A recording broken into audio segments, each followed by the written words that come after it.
Ka-Team EDSI, kumusta? So, ako din po ay nawa-wonder sa totoong status nila ni Beyonce. Ika nga ni Sir Red Sane ay manood na lang kayo kasi andoon na po ang kasagutan. Ha?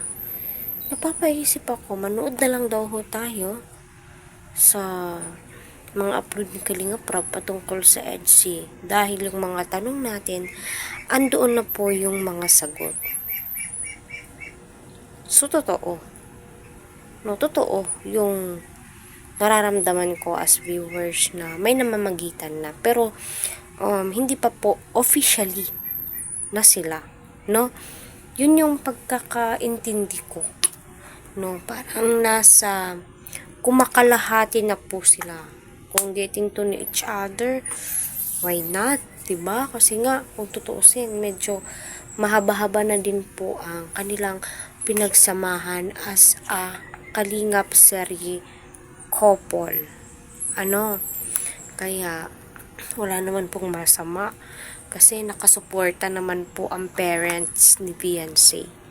Ika nga ni nanay, si Beyonce po yung masusunod at hindi po nila kailangan diktahan. So, ayon nga sa live ni Eds, pabigla-biglang I love you. So alam naman po nating lahat unang-una na itong si Beyonce ay updated po yan kung nagla-live si Edo, kung may pinupuntahan itong si Edo, kasi nga nanonotif po yan, active po yan sila Beyonce, active po yan sila sa mga vlog nila Kalinga Prab, diba? Updated po yan sila sa mga pasikot-sikot dito sa social media. Kaya nga ng viewers ay bigla daw ho na I love you itong si Edo. So hinahanap nila kung sino yung I love you-han nila ni Edo. So yung sumagi sa isip po nila ay nanunood itong si baby girl, si wifey.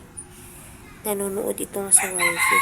Malamang nanonood talaga yun, diba? Kaya masasabi mo talagang wow, sana all talaga, Eds. Sana nga kayo na charot. Oo, why not, diba?